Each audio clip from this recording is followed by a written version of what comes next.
Alex Trebek, the beloved Canadian broadcaster who found fame in the U.S. as the quizmaster and host of the game show Jeopardy, has died at the age of 80. Claire McNear, the author of Answers in the Form of Questions, a definitive and insider guide to Jeopardy, had the opportunity to interview Trebek on more than one occasion. She joins us this morning. Great to speak with you. How are you remembering Alex Trebek today? I mean, this is such a devastating loss because there really, in modern television, there isn't anybody quite like Alex Trebek. But I think the thing that I was always the most impressed by is just that he was so exactly who he seemed to be on the show. You know, he was somebody who was smart, who was funny, who was self-deprecating, who really loved trivia. You know, he really, really cared about all these silly, obscure academic facts and thought that knowing them was sincerely important. And I think as a result of that, created this kind of nook of television where that was celebrated. I love the story that I've learned recently about him, which was that when they were first introducing the show, they wanted to call him, "Here's the star of Alex Trebek." And he said, "I'm not the star. That's the contestants. I'm just the host." What was your experience like interviewing him? Yeah, I mean, he was just so funny, and he had such a sense of humor. Obviously, there's that Saturday Night Live famous Will Ferrell impression of him, where he's this very uptight guy who's angry at his contestants and who resents them and looks down on them, and that couldn't be further from the truth of who Trebek was. He had so much respect for his contestants and such a sense of humor about himself. I asked him in one of our conversations how he felt about Jeopardy's rapping clues. They have these periodic moments where they have him read some very modern lyrics from hip hop or rap songs. And, historically it wouldn't go very well and they'd always go viral. And so I asked him, is that ever embarrassing for you? And he said, no, he loved to do it. He knew audiences got some enjoyment out of it. So he was happy to kind of make fun of himself. We've been running images for our viewers about some of the older versions of Jeopardy. You wrote about the show itself. How much of what we know of the show is because of Alex Trebek? Really a lot of modern Jeopardy. So it was originally on in the 70s, and he became the host in 1984, and he was actually the producer of the first few seasons of the show.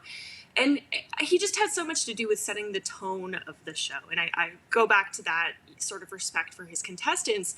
And I think he was just sort of perpetually in awe of what the players were doing. It's really hard to get on Jeopardy. This year alone, more than 100,000 people have taken the contestant test to get on the show. And there are only about 400 spots for new players every year. And so in addition to just sort of being a trivia lover himself, he knew how hard people were working and what it meant for them to get to Jeopardy. I've been reading some of the tributes and letters that were coming in from people who worked on the show behind the scenes. They knew when he was doing his tapings that he was in a lot of pain in this last set that he'd done. And one of them wrote him a letter saying, "You made me a better man and a better husband." When I take a look at the show Jeopardy, I know that there are some episodes still to air, but where does the show go from here? What is Jeopardy without Alex Trebek? It's so tough to think about the future.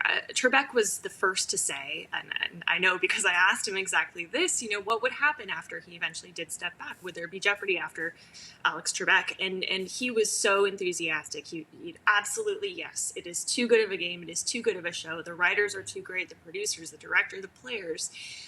Jeopardy will go on. But of course, it's one thing to say that, and it's another to have to face this upcoming reality of when the show runs out of episodes with him at the end of this year, we are going to see a new host. And I think that will be really jarring, and that person will be compared to Alex Trebek. But I think he very much wanted more than anything for the next host of Jeopardy to get the chance he got and really make the show his own. Yeah, do you have any insight at all, Claire, into who they may be considering? Because really, Alex Trebek was the antithesis of the game show host, right? With that cheesy grin and over the top. He wasn't any of that. Yeah, I mean, he would always joke that he hoped it would be Betty White. So he was very enthusiastic about the idea of it being Betty White, but I think that's probably not very, very likely. He did say that he didn't want to be the person to choose his successor because he didn't want to sort of influence how that person was seen and to give them their own shot at doing it and making it their own. People have talked a lot about the show going to a former contestant, one of these kind of storied players like Ken Jennings or Brad Rutter. It's not really clear. The show really has not wanted to ever discuss Jeopardy after Trebek. Trebek did say that, you know, he kind of hoped it might be somebody who wasn't a white man, because game show hosts overwhelmingly are. And he hoped that maybe there would be a chance that it would be somebody that didn't look like him. Claire McNear, great to speak with you this morning about your insights to somebody that we were all very sad to lose over the weekend. Thanks so much. Thank you so much. Thanks for watching. If you like this, be sure to subscribe here. And you can check out more Your Morning videos right here.